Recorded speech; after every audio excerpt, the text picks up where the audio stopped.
What's going on, Dolphins fans? Jacob here, Miami Dolphins Syndicate. Just got done watching the Miami Dolphins lose the final game of the season, 26-7, losing to the Kansas City Chiefs in Arrowhead.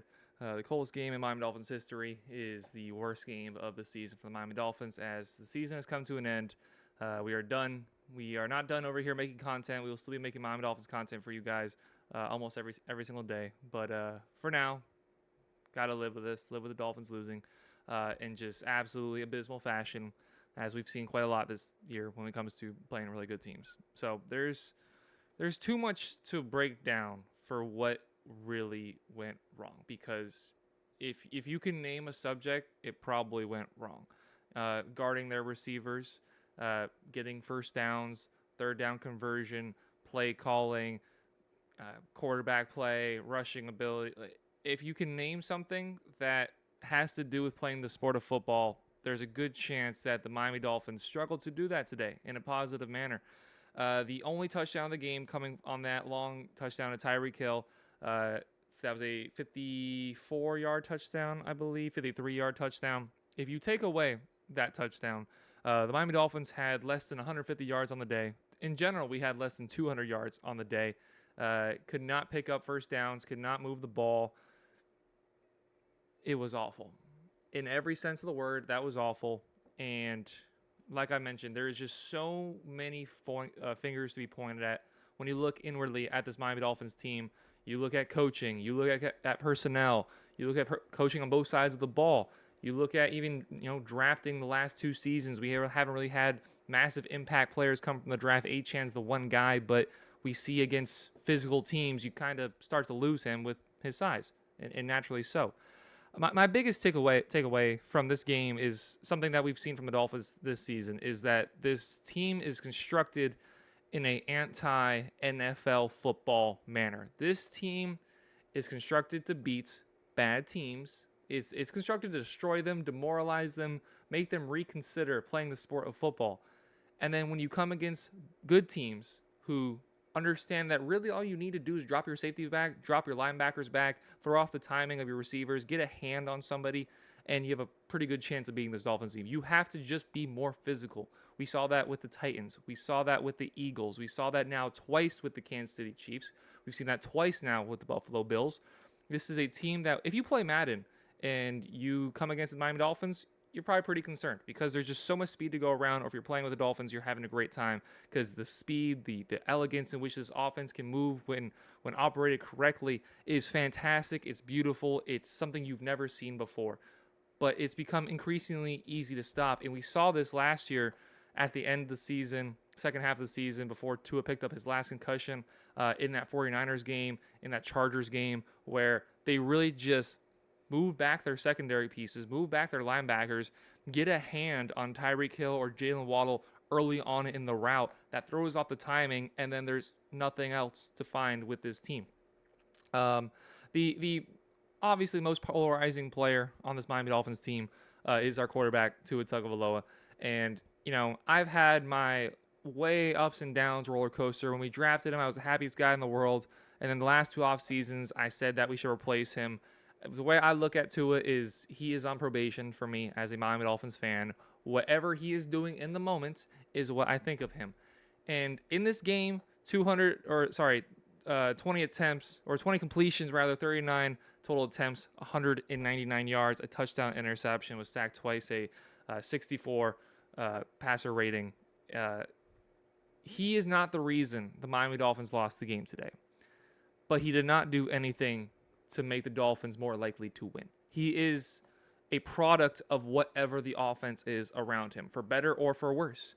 If we're playing against the Washington Commanders and they don't understand the concept of playing a double team against Tyreek Hill, Tua is going to have some of his better games.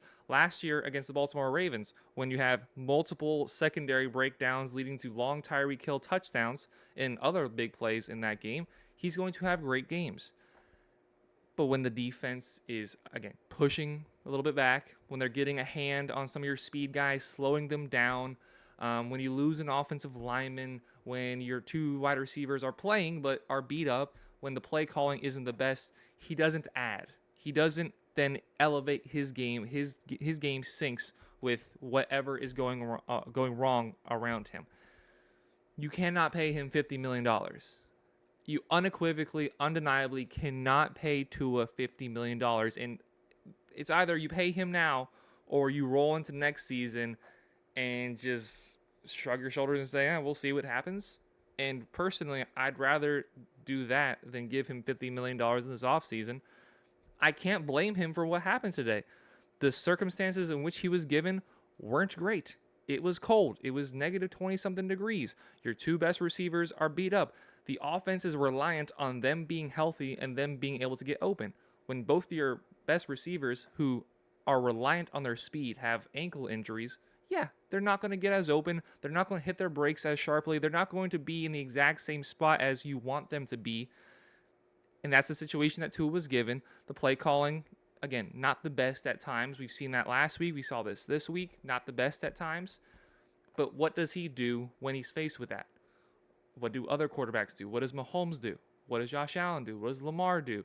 What does Joe Burrow, Justin Herbert? What do these elite quarterbacks? What does C.J. Stroud do when Larry Tunsil gets knocked out for the game? When early on in the season, Tank Dell was listed as out for the season. When you've been missing your other number one wide receiver, Nico Collins, sometimes this year, he finds a way to make it work. He finds a way to win. Tua does not have the ability to find a way to win. I don't want to make this a Tua video, but that is what everyone's going to be talking about is Tua, and he cannot overcome bad offensive play around him for a multitude of reasons, and he can't overcome great defense on the other side of the ball. That's just simply not something he's capable of. He doesn't have the wheels to extend plays. He doesn't have the cannon of an arm. He doesn't have the power of an arm to hit a ball in there and hit his spot when the wide receiver isn't running the same exact route that he's expecting to be, or the play starts to break down. That just isn't in his wheelhouse. If everything's perfect, beautiful. If not, no. If you bully this Dolphins team, you're going to win 9 out of 10 times. If you punch us in the face, if you push us around the field, you are going to win this game. What do the Kansas City Chiefs do? They established the run early with Isaiah Pacheco. Even if it didn't work in the beginning, they still did it. He had 24 carries today. The entire Miami Dolphins rushing attack had 18. Pacheco by himself had more rushing touches than the entire Dolphins offense. Raheem Mostert, 8 carries. Tua, 3. Devon Achane, 6. There's no physicality in the running game. There's no physicality in the receiving game. The only area of this team where there is legitimate physicality, and the offensive line, it's hit or miss sometimes, even because of the talent level there sometimes is hit or miss, is the defensive line. And then you see Christian Wilkins picking up a roughing the passer penalty. Yeah, there should have been a hold there too, but again, doesn't matter. When you're making costly plays and you're the only part of the team where you can trust to go and punch somebody in the mouth, you don't literally go and punch somebody in the mouth. Everywhere else across this team, though, it's a lot of finesse.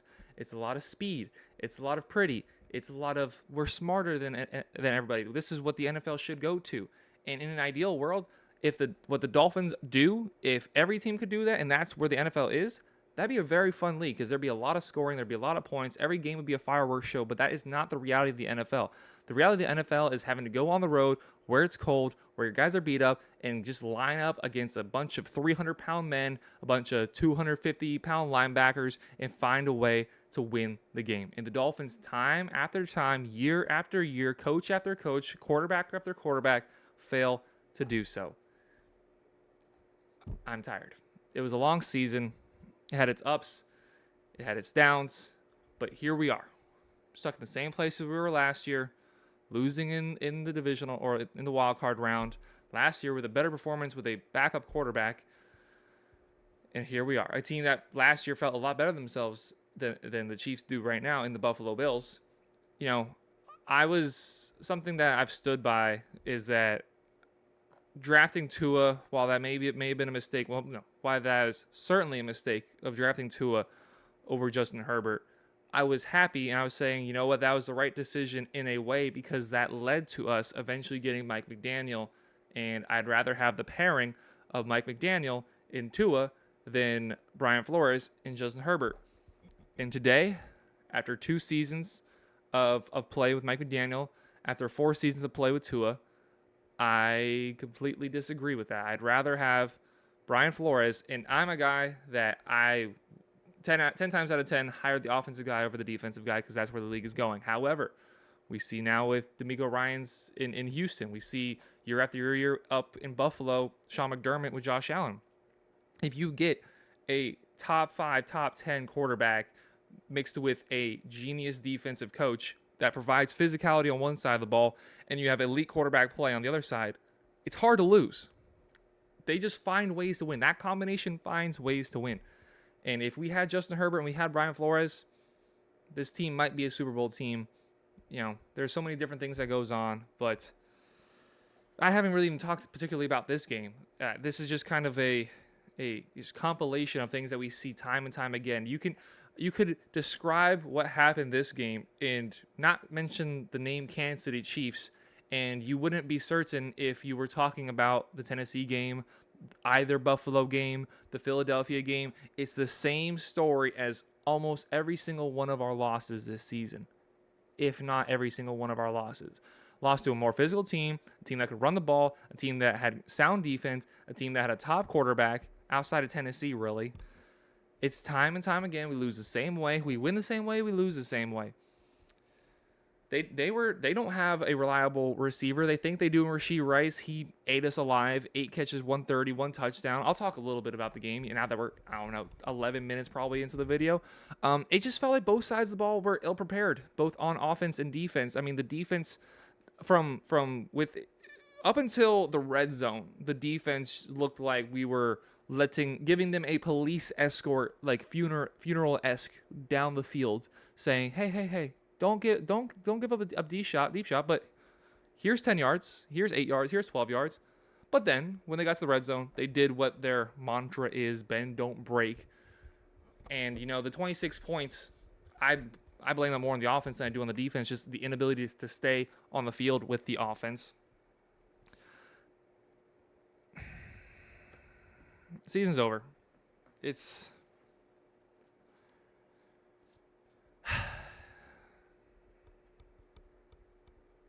sucks. It sucks because you had genuine hope. You had genuine hope that this team's different. That we finally found a Miami Dolphins team that we can trust. We can finally have a Miami Dolphins team that you can wrap your arms around and say, this is the team that breaks the spell, the curse, the streak, if nothing else, of not winning a playoff game at the very least. Potentially win a Super Bowl. At one point, top 5 betting odds to win the Super Bowl. You thought this was the team. And you have Hard Knocks, and when Hard Knocks started, everything's going so well. You're getting to know the players. You're getting to learn their personalities, see their families, see their lives off the field. You see more of Mike McDaniel, and he's a fun guy. He's cool. He's the coach that a lot of players want, but unfortunately, he might not be the coach that players need. You need somebody that you fear physically and also just respect level as a coach. Last year there was a poll for fans to vote on Twitter, and it was like a Royal Rumble of you took the coach quarterback combination of every single team, you threw them into a ring, and who would win. And the last seed was Mike McDaniel and Tua, and ironically enough, they won just because enough Dolphin fans voted for him. But you don't have a quarterback that you fear physically and respect physically. You don't have a coach that you fear physically and respect physically. How do you get the team then to be physical? How when you yourself as a man do not have the ability to be that physical alpha guy, how do you get everybody else around you to do that? And they're paid athletes. These are large, monstrous men that should be able to do this regardless. But coaching matters, and who's at the helm matters. You don't have that with Andy Reid. Yeah, well, he just so happens to be possibly the greatest offensive mind in NFL history. Yeah, Patrick Mahomes isn't 6'5", 240 pounds, but he will, despite last year, a busted ankle, at times this year, bad receiver play, at times tantrums, he's going to go out there and just leave it all on the field and find a way to get it done. This team has never just found a way to get it done. That Cowboys game is the one time. And there was 2 narratives that were going to be one narrative that had been broken either side. The Cowboys can't win on the road, and we can't be good teams. Something had to give, and obviously it went with us winning. But that game goes 5 minutes longer. Who knows what happens? Very easily could have resulted in us losing the game. I'm tired of this. In a way, I'm glad it's over, just because we knew what would happen if we walk into next week going to Baltimore, and probably a very likelihood is that we find ourselves getting steamrolled. And it always is that outside thing of, yes, injuries did absolutely kill this team. That is undeniable. That you did lose some of your physical touch by losing players on the most physical aspect of your team, which is the defensive line, losing Van Ginkel, losing Phillips and Bradley Chubb, losing those guys and relying on practice squad guys and guys that weren't on the team to find a way to fill a role. That obviously is a pretty big thing. Losing Connor Williams, having Teron Armstead go down at certain points of the season, having both Waddle and Hill miss time because of injuries. Tua had a fully healthy season. He played every single snap except for when he got pulled at the end of games. That's the one area that's like, wow, we stayed healthy. Everything else, yeah, it was beat up. That is a legitimate thing. But here we are. The Dolphins lost. Done. Season is done. We'll be continuing to make content for you guys and talk more about this game, talk more about the future. Is Mike McDaniel on the hot seat now? Nick Sirianni's on the hot seat. If he loses, there's a very good chance that, if the reports are right, he's going to be finding himself looking for another job. Mike McDaniel 2 years in a row losing in the wild card round. Sirianni made it to a Super Bowl, and if he loses in the wild card round, might be fired. I'm not advocating for him to be fired, but there are going to be conversations. And if he's not fired and he's kept this season and the same result or something very similar happens next year, he very quickly goes from boy genius, revolutionizing the sport, to over his skis, bottoms out, tops out as a really good coordinator, and that's it. There's a lot of decisions. There's a lot of change that has to happen. Will it happen?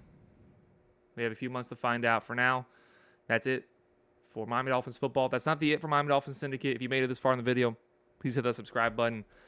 We do make videos pretty regularly over here about every single day, and we will continue to do so going on to the offseason. We really appreciate all the support on the channel this season. It's been an incredible ride for Donovan and I this season as we crossed the 1,000 subscriber threshold. So, appreciate all of you guys, every single one of you guys. Appreciate everybody that's tuned into all the live streams this year, as we've done about every single week. Missed a few weeks here, but it happens. But we try to come out with Miami Dolphins content every single day, and we appreciate those of y'all who've been hanging in with us. We recognize a bunch of y'all that have been commenting regularly. Crayshaw, Cap, man, I forget the guy, Zoe. I think his name is, that always comments greetings from South Florida. Forget exactly, but appreciate all you guys, the regulars that have been hanging around. And like I said, we're not going anywhere. So if you haven't done so already, please hit that subscribe button. Please hit that like button. Please get down in the comments and let me know your thoughts on the game. This is the last time of this season that I'll be saying, take care, go Dolphins. But this is not the last time you'll be hearing from us. So thank you all very much for watching. Again, let me know your thoughts in the comments down below. Take care. Have a great rest of your day. Go Dolphins.